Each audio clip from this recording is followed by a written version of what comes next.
friends, Books with Grandma here, and today I have a new book called Booze Stew, written by Donna L. Washington and illustrated by Jeffrey Ebbeler. Booze Stew.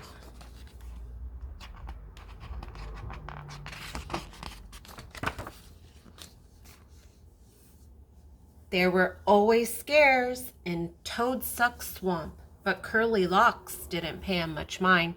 The scares kept to themselves. They only woke up at night, and the most annoying thing about them was their hootin' and hollerin'. The only thing Curly Locks truly cared about was cooking.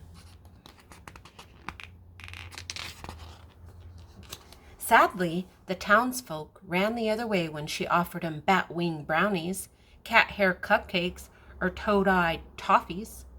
It was disappointing, but her mama just said, "Do what your heart loves." Well, her heart loved to cook. One night, Curly Locks left a pan of lizard skin lasagna cooling on the windowsill. When she returned, the dish was licked clean. She peered out into Toadsuck. Somebody out there likes my cooking. The next morning, the mayor was singing to himself as he sat down to breakfast when an itty-bitty scare opened the window and plopped right into the middle of his pancakes. It waggled its hairy little head. Gitchy boo, gitchy bon, gitchy goo, gitchy gone.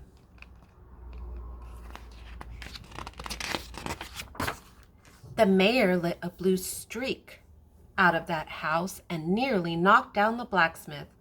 "Whoa there, Mr. Mayor. What's got you so shook? There's an itty-bitty scare a-sittin' in the middle of my pancakes." "What's one of them critters doing out in the daylight?" the blacksmith asked. "Who cares?" the mayor trembled. "I just want it out of my kitchen." The blacksmith laughed. "I'll knock that itty-bitty scare into next Tuesday." "I wouldn't go there if I was you," the mayor whispered. "Well, you ain't me." The blacksmith stuck out his chest and strutted into the mayor's house. The itty-bitty scare was sitting in the middle of a big old mess on the mayor's table. The blacksmith was getting ready to snatch that critter up by his ear when he felt a tap, tap, tapping on his shoulder. "Gitchy boo, gitchy bon, gitchy goo, gitchy gone."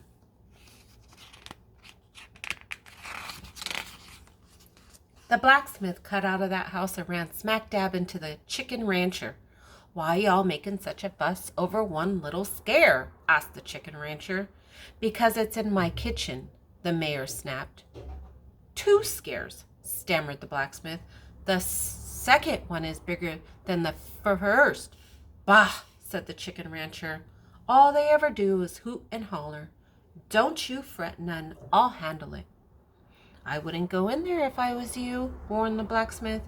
"Well, you ain't me." The chicken rancher lifted his chin and swaggered into the mayor's house. Lickety-split, that chicken rancher snatched the itty-bitty scare by a tuft of hair and lassoed the other with his rope. "You scares don't scare me," he roared. The house started a-shaking. The rancher's knees started The rancher's knees started a-quaking. Thump, thump, womp. Thump, thump, womp. Gitchy boo, gitchy bon, gitchy goo, gitchy gone. The chicken rancher nearly flew out of that house. "There's 3 of 'em," he hollered. "The last one's huge." Stories about the scares spread like a kerosene fire. Curly Locks was heading into town when she saw folks running through the streets. "Where y'all going?" she yelled. "There's scares wrecking the mayor's kitchen," the dressmaker hollered back. Curly Locks remembered the lizard skin lasagna that was licked clean from her windowsill. She thought, "I bet nobody's tried cooking for them. I better get over there right away." A frightful din was coming out of the mayor's house when Curly Locks arrived. "Easy there, little lady," the mayor called. "There's 3 scares in there," the blacksmith added. "I hear 'em," Curly Locks replied. "I'm going to make 'em something to eat." "Bless your heart," said the innkeeper. "That don't sound like a good idea." "Maybe it is," the barber exclaimed. "Her cooking could drive anything away." Curly Locks walked up the front steps. I wouldn't go in there if I were you, if I was you, yelled the chicken rancher. Well, you ain't me. And with that, Curly Locks clutched her basket, squared her shoulders, and marched into the house. The door shut behind her, and the scares got quiet. Curly Locks peeked into the kitchen. It was a frightful mess. She put her big-bellied pot on the pot-bellied stove, took out possum grease and toadstool, and set to work. The cupboard burst open, and an itty-bitty scare jumped out. Curly Locks didn't bat an eye. I'll go if you like, but if I do, you'll never get a taste of my famous Boo Stew. Gitchy Boo, Gitchy Bon, Gitchy Goo, Gitchy Gone. Boo Stew? Oh! The itty-bitty scare sat down at the table and banged his bowl and spoon together. Ah, said Curly Locks. First, we clean off the table, then we wash our hands.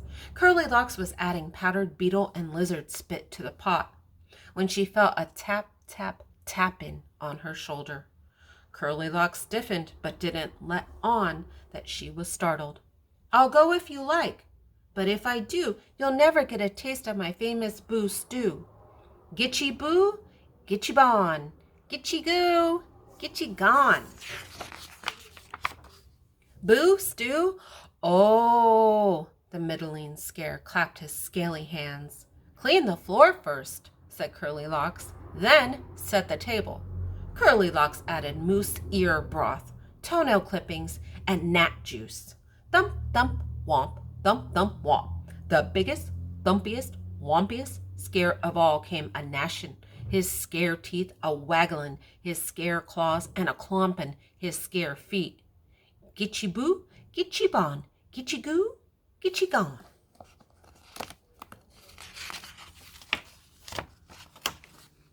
Curly Locks gripped her spoon so tight it nearly snapped in two.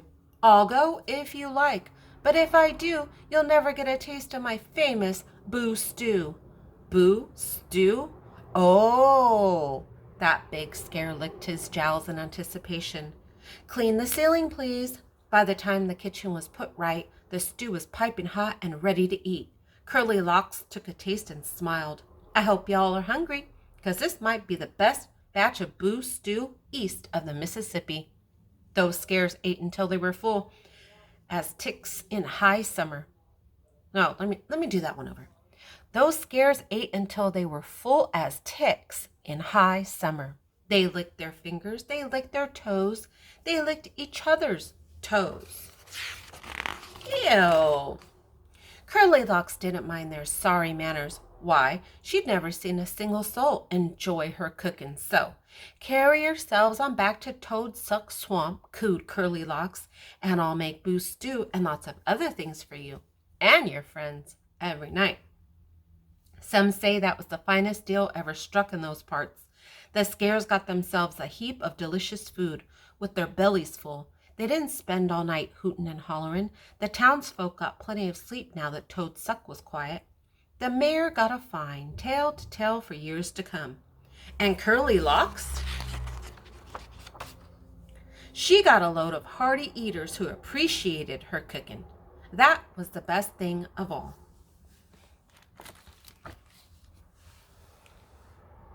The end. Thank you so much for stopping by. And until next time, have fun.